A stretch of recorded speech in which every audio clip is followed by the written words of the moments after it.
Hello students, അടുത്തായിട്ട് നമ്മൾ പഠിക്കാൻ പോകുന്ന പോർഷനാണ് harmonic mean.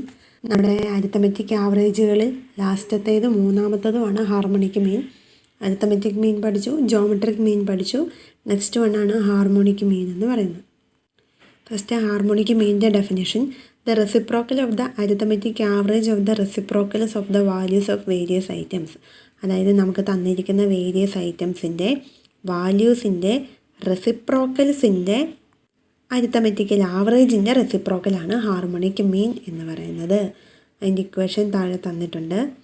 Harmonic mean is equal to n divided by 1/x1 plus 1/x2 plus 1/x3 plus 1/xn എന്നും വേണ്ട. അതായത് ഈ x1 x2 x3 എന്നും വേണ്ട നമുക്ക് തന്നിരിക്കുന്ന വാല്യൂസ്, ക്വസ്റ്റ്യൻ തന്നിരിക്കുന്ന എക്സിൻ്റെ വാല്യൂസാണ് x1 x2 x3 എന്നും വേണ്ടി കിടക്കുന്നത്.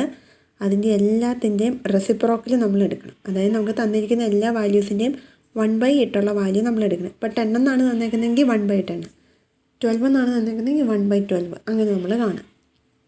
അങ്ങനെ വാല്യൂസ് കണ്ടുപിടിച്ചിട്ട് അതിൻ്റെ സം എടുക്കുക. അപ്പോൾ സമ്മ് എടുക്കുന്നതാണ് സിഗ്മ 1/x. എന്നിനെ ആ വാല്യൂ വെച്ചിട്ട് ഡിവൈഡ് ചെയ്യുക. അതാണ് ഹാർമോണിക് മീൻ എന്ന് പറയുന്നത്. സിമ്പിളായിട്ട് പറഞ്ഞാൽ harmonic mean is equal to n divided by sigma 1/x ആണ്. നമുക്ക് നേരെ പ്രോബ്ലത്തിലേക്ക് പോകാം. ജോമെട്രിക് മീൻ പോലെ ഇതിൻ്റെ അകത്ത് ഒത്തിരി പ്രോബ്ലംസ് ഒന്നും ഇല്ല, ആകെ കുറച്ചെണ്ണം ഉള്ളൂ. അതിൽ കേസ് 1 ഇൻഡിവിജ്വൽ ഒബ്സർവേഷൻ. അപ്പോൾ ഇതിൻ്റെ അകത്ത് നമ്മൾ ചെയ്യേണ്ടത്, നമുക്ക് തന്നിരിക്കുന്ന വാല്യൂസിൻ്റെ എല്ലാത്തിൻ്റെയും റെസിപ്രോക്കൽ ആദ്യമായിട്ട് എടുക്കണം. എന്നിട്ട് ആ റെസിപ്രോക്കൽസിൻ്റെ എല്ലാത്തിൻ്റെയും കൂടെ സം എടുക്കണം. എന്നിട്ട് നമ്പർ ഓഫ് ഐറ്റത്തിനെ ഈ സമ്മ് വെച്ചിട്ട് ഡിവൈഡ് ചെയ്തെടുക്കണം. ഇല്ലസ്ട്രേഷൻ നമ്പർ 34 നോക്കുക. എക്സിൻ്റെ വാല്യൂസ് നമുക്ക് തന്നിട്ടുണ്ട്. 2, 3, 4, 5, 6, 7 ആണ് നമുക്ക് തന്നിരിക്കുന്നത്. അപ്പം നമ്മൾ എല്ലാത്തിൻ്റെയും 1/x കാണാം. അതായത് 1/2, 1/3, 1/4, 1/5, 1/6, 1/7. അതെല്ലാം ഡെസിമൽ പോയിൻ്റ് ഇട്ടിട്ട് വേണം നമ്മൾ എഴുതാൻ. 1/2 എന്ന് പറയുമ്പോൾ അത് 0.50 വരും. 1/3 എന്ന് പറയുമ്പോൾ 0.333 എന്ന് വരും. 1/4 എന്ന് പറയുമ്പോൾ 0.25, 1/5 എന്ന് വരുമ്പം 0.20. അങ്ങനെ എല്ലാത്തിൻ്റെയും ഡെസിമൽ പോയിൻ്റ് ഇട്ടെടുത്തു. അതിൻ്റെ ടോട്ടൽ എടുത്തപ്പം 1.5929 എന്ന് നമുക്ക് കിട്ടി. ഇനി എന്ന് പറയുന്ന നമ്പർ ഓഫ് ഐറ്റം, ഇവിടെ നമുക്ക് ആകെ 6 ഐറ്റംസ് അല്ലേ ഉള്ളത്. അപ്പോൾ 6 ഡിവൈഡഡ് ബൈ നമ്മൾ ഈ കണ്ടുപിടിച്ചിരിക്കുന്ന സമ്മ് ചെയ്യുക. അതാണ് നമ്മുടെ ഹാർമോണിക് മീൻ എന്ന് പറയുന്നത്. വളരെ സിമ്പിളായിട്ടാണ് ഉള്ള ക്വസ്റ്റ്യനാണ്. ഒന്നും ചെയ്യാനായിട്ടില്ല. ജസ്റ്റ് തന്നിരിക്കുന്ന എല്ലാ വാല്യൂസിനെയും 1/8 അതിൻ്റെ റെസിപ്രോക്കൽ കാണുക, ആഡ് ചെയ്തെടുക്കുക. n ഡിവൈഡഡ് ബൈ നമ്മൾ കണ്ടുപിടിച്ചിരിക്കുന്ന സം. ഇല്ലസ്ട്രേഷൻ നമ്പർ 35 നിങ്ങൾ തന്നെ വായിച്ച് നോക്കിയാൽ മതി. അടുത്ത page number 103 case 2 discrete series നോക്കുക.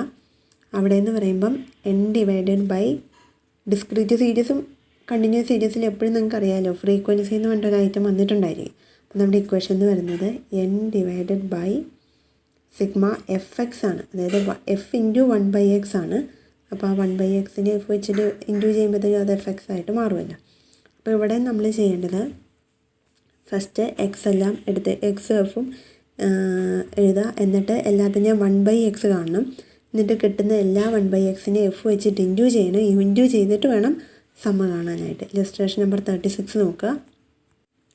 നമുക്ക് മാർക്കും നമ്പർ ഓഫ് സ്റ്റുഡൻസുമാണ് തന്നിരിക്കുന്നത്. അതാദ്യമേ എടുത്തെഴുതി, എക്സ് എഫും എടുത്തെഴുതി. എന്നിട്ട് 1/x കണ്ട്, അതായത് 1/10, 1/20, 1/40, 1/60, 1/120 ചെയ്തു. എന്നിട്ട് അതിനെ എല്ലാം ഫ്രീക്വൻസി വെച്ചിട്ട് ഇൻറ്റു ചെയ്ത് 2 ഇൻറ്റു 0.1000, 3 ഇൻറ്റു 0.05000, 6 ഇൻറ്റു 0.20250. അതിനെല്ലാത്തിനെയും എഫ് വെച്ചിട്ട് ഇൻറ്റു ചെയ്തു. ടോട്ടൽ കണ്ടപ്പോൾ 0.6167 കിട്ടി. എന്നു പറയുന്നത് ടോട്ടൽ ഓഫ് ഫ്രീക്വൻസിയാണ്. 2 + 3 + 6 + 5 + 4 20 കിട്ടും. 20 ഡിവൈഡഡ് ബൈ സമ്മ് ചെയ്തു. അപ്പം നമുക്ക് കിട്ടിയതാണ് ഹാർമോണിക് മീൻ എന്ന് പറയുന്നത്. ഇല്ലസ്ട്രേഷൻ നമ്പർ 37 തന്നെ വായിച്ച് നോക്കണം. പിന്നെ അടുത്ത continuous series, case 3 continuous series page number 104 class ആയിട്ട് തരുന്നത് കൊണ്ട് നമ്മുടെ എക്സിൻ്റെ വാല്യൂ എന്ന് പറയുന്നത് എപ്പോഴും മിഡ് പോയിൻ്റ് ആയിരിക്കും, അല്ലെങ്കിൽ മിഡ് വാല്യൂ ആണ് എക്സ് എന്നുള്ളത് ഓർത്താൽ മതി. ഹാർമോണിക് മീനിൻ്റെ ഇക്വേഷനിൽ വ്യത്യാസമൊന്നുമില്ല. n divided by sigma fx തന്നെയാണ്. അപ്പം ഫസ്റ്റ് നമ്മൾ ചെയ്യേണ്ട, തന്നിരിക്കുന്ന എല്ലാ ക്ലാസ്സിൻ്റെയും മിഡ് വാല്യൂ കാണണം. എന്നിട്ട് എല്ലാ മിഡ് വാല്യൂവിനെയും റെസിപ്രോക്കൽ കാണണം. ഇല്ലസ്ട്രേഷൻ നമ്പർ 38 നോക്കുക. നമുക്ക് തന്നിരിക്കുന്ന കുറച്ച് ക്ലാസ് തന്നിട്ടുണ്ട്, പിന്നെ അതിൻ്റെ ഫ്രീക്വൻസി തന്നിട്ടുണ്ട്. അപ്പോൾ എല്ലാ ക്ലാസ്സിൻ്റെയും മിഡ് വാല്യൂ ആദ്യമേ എടുത്തെഴുതി. ദെൻ മിഡ് വാല്യൂ നമുക്ക് കിട്ടിയേക്കുന്ന 5, 15, 25, 35, 45 അപ്പോൾ എല്ലാത്തിൻ്റെയും 1/5, 1/15, 1/25, 1/35, 1/45 ചെയ്തിട്ട് F കൂടെ ചെയ്തെടുത്തു. അവിടെ 1/xന് നിങ്ങൾക്ക് സെപ്പറേറ്റ് കോളമൊന്നും കാണിച്ചിട്ടില്ല. 1/x F കണ്ടിട്ടുള്ള കോളം മാത്രമേ അവിടെ കാണിച്ചിട്ടുള്ളൂ. വേണമെന്നുണ്ടെങ്കിൽ നിങ്ങൾക്ക് 1/xന് വേണമെങ്കിൽ ഒരു കോളം കൂടെ ആഡ് ചെയ്യാം. F കഴിഞ്ഞിട്ട് പിന്നെ 1/x, അടുത്തത് F × 1/x ചെയ്യാനായിട്ടുള്ള രീതിയിൽ വേണമെന്നുണ്ടെങ്കിൽ മാത്രം ചെയ്യാം. എന്നിട്ട് ടോട്ടൽ കണ്ടുപിടിച്ചു. നേരെ ഇക്വേഷനകത്തേക്ക് അപ്ലൈ ചെയ്ത് കൊടുത്തു. ഹാർമോണിക് മീൻ കണ്ടുപിടിച്ചു. ഇലിസ്ട്രേഷൻ നമ്പർ 39 തന്നെ വായിച്ച് നോക്കണം. അടുത്ത പേജ് നമ്പർ 106 പ്രോബ്ലം നമ്പർ 40 നോക്കുക. An aeroplane covers 4 sides of a square at a speed of 100, 200, 300 and 400 per hour respectively. What is the average speed of plane? പ്ലെയിൻ്റെ average speed കണ്ടുപിടിക്കാൻ വേണ്ടിയുള്ള question ആണ്. അപ്പോൾ ഇവിടെ നമുക്ക് തന്നിരിക്കുന്ന വാല്യൂസ് തന്നെ 100, 200, 300, 400 നേരെ നമ്മുടെ ക്വസ്റ്റനിലേക്ക് എടുത്താൽ മതി. ഇങ്ങനെ ആവറേജ് സ്പീഡെല്ലാം കണ്ടുപിടിക്കാൻ പറയുന്ന സാഹചര്യങ്ങളിൽ അരിത്തമെറ്റിക് മീനേക്കാളും നല്ലത് ഹാർമോണിക് മീനാണ്. അപ്പോൾ അതുകൊണ്ട് നേരെ ഇൻഡിവിജ്വൽ സീരീസ് ആയിട്ട് കൺസിഡർ ചെയ്തിട്ട് 1/x കാണുക. n / സിഗ്മ 1/x ആൻസർ കണ്ടുപിടിക്കുക. Then problem number 41.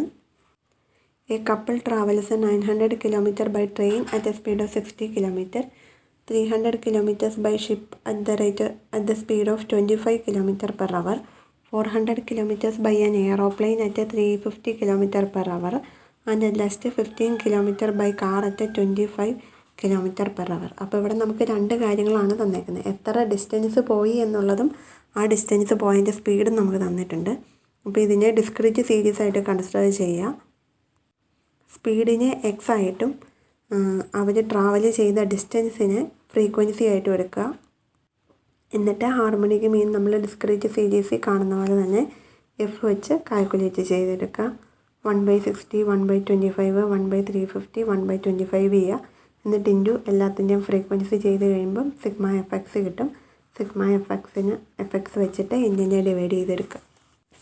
ഹാർമോണിക് മീൻ്റെ അകത്താകെ ഇത്തരം ക്വസ്റ്റ്യൻസേ നമുക്ക് പഠിക്കാനായിട്ടുള്ളൂ. തന്നെ അടുത്തതിൻ്റെ ഓൾജിബ്രായിക്ക് പ്രോപ്പർട്ടീസ്. ഹാർമോണിക് മീന് കുറേ മാത്തമാറ്റിക്കൽ പ്രോപ്പർട്ടീസ് ഉണ്ട്. First one, if any 2 of the 3 factors, നമുക്ക് ഹാർമോണിക് മീൻ്റെ അകത്ത് 3 ഫാക്ടേഴ്സ് ആണുള്ളത്. ഹാർമോണിക് മീന് n, അതായത് നമ്പർ ഓഫ് ഐറ്റംസ്, പിന്നെ സിഗ്മ 1/x. ഇതിലേതെങ്കിലും 2 എണ്ണം തന്നിട്ടുണ്ടെങ്കിൽ മൂന്നാമത്തത് നമുക്ക് കണ്ടുപിടിക്കാനായിട്ട് പറ്റും എന്നുള്ള ഒരു മാത്തമാറ്റിക്കൽ പ്രോപ്പർട്ടിയാണ്. നിങ്ങൾ സാധാരണ മാത്സിൽ ഇക്വേഷൻ സോൾവ് ചെയ്യുന്നത് പോലെ ഏതെങ്കിലും 2 എണ്ണം തന്നിട്ടുണ്ടെങ്കിൽ മൂന്നാമത്തെ കണ്ടുപിടിക്കാനായിട്ട് പറ്റും. Second one, harmonic mean can be computed from a series with any number of negative values. Negative values വന്നിട്ടുണ്ടെങ്കിലും നമുക്ക് ഹാർമോണിക് മീൻ കാൽക്കുലേറ്റ് ചെയ്യാനായിട്ട് സാധിക്കും. Third one, harmonic mean cannot be computed from a series if any of its value 0. This is because the reciprocal of 0 does not exist. അപ്പം നമുക്ക് തന്നിരിക്കുന്ന വാല്യൂസിൽ ഏതെങ്കിലും ഒന്ന് 0 ആണെന്നുണ്ടെങ്കിൽ നമുക്ക് ഹാർമോണിക് മീൻ കാൽക്കുലേറ്റ് ചെയ്യാനായിട്ട് സാധിക്കുന്നതല്ല. അതെന്തുകൊണ്ടാണെന്ന് ചോദിച്ചിട്ടുണ്ടെങ്കിൽ നമുക്കൊരിക്കലും 0യുടെ റെസിപ്രോക്കൽ കണ്ടുപിടിക്കാനായിട്ട് പറ്റില്ല. അതുകൊണ്ടാണ്. Then fourth one, for any series in വെച്ച് all the values are not equal nor any value is 0, the value of harmonic mean is less than the geometric mean and arithmetic mean. നമുക്ക് തന്നിരിക്കുന്ന സീരീസിൽ equal അല്ലാത്തതും 0 ഇല്ലാത്തതുമായിട്ടുള്ള വാല്യൂസാണ് തന്നിരിക്കുന്നതെങ്കിൽ എപ്പോഴും നമുക്ക് കിട്ടുന്ന harmonic മീനിൻ്റെ value എന്ന് പറയുന്നത് ജോമെട്രിക് മീനിനേക്കാളും അരിത്തമെറ്റിക് മീനിനേക്കാളും താഴെയായിരിക്കും. അടുത്തത് merits, demerits and uses of harmonic mean. Merit എന്ന് പറഞ്ഞിട്ടുണ്ടെങ്കിൽ ഫസ്റ്റ് ഇത് റിജിഡ്ലി ഡിഫൈൻഡ് ആയിട്ടുള്ള ഒരു മെത്തേഡാണ്. സെക്കൻഡ്, നമ്മളെല്ലാ ഒബ്സർവേഷനെയും കൺസിഡർ ചെയ്തിട്ടാണ് ഹാർമോണിക് മീൻ കാൽക്കുലേറ്റ് ചെയ്യുന്നത്. തേർഡ്, നമ്മുടെ സാമ്പിളിങ്ങിൻ്റെ അകത്ത് എന്തെങ്കിലും ഫ്ലക്ച്വേഷൻസ് വന്നിട്ടുണ്ടെങ്കിൽ അത് ഈ മെത്തേഡിനെ വളരെ കുറച്ച് മാത്രമേ അഫക്റ്റ് ചെയ്യുള്ളൂ. പിന്നെ അടുത്തത്, ചെറിയ ഐറ്റംസ് ആണെന്നുണ്ടെങ്കിൽ ഈ ഒരു ഹാർമോണിക് മീന് ഗ്രേറ്റർ ഇമ്പോർട്ടൻസ് ആണ് കൊടുക്കുന്നത്. പിന്നെ അടുത്തത്, നമുക്ക് ഫർദർ ഓൾജിബ്രായിക്ക് ട്രീറ്റ്മെൻറ്റുകൾ നടത്താനായിട്ട് സാധിക്കും. അതേപോലെ നമുക്ക് റിലേറ്റീവ് വാല്യൂസിൻ്റെ ആവറേജ് കണ്ടുപിടിക്കാനായിട്ടും ഈ മെത്തേഡ് യൂസ് ചെയ്യാനായിട്ട് സാധിക്കും. അടുത്തതിൻ്റെ ഡിമെറിറ്റാണ്. It is difficult to calculate എന്നാണ് പറഞ്ഞിരിക്കുന്നത്, പക്ഷേ അത്ര ഡിഫിക്കൽട്ടൊന്നുമല്ല. പിന്നെ അടുത്തത്, ഡിഫിക്കൽട്ട് ടു അണ്ടർസ്റ്റാൻഡ്, മനസ്സിലാക്കാൻ പാടാണെന്ന് പറഞ്ഞിരിക്കുന്നത്. മനസ്സിലാക്കാനും പാടാണെന്ന് എനിക്ക് തോന്നുന്നില്ല, സിമ്പിളായിട്ടുള്ളതാണ്. Then it does not give equal weight to every item, എല്ലാ ഐറ്റത്തിനും ഈക്വൽ വെയിറ്റ് അല്ല കൊടുക്കുന്നത്.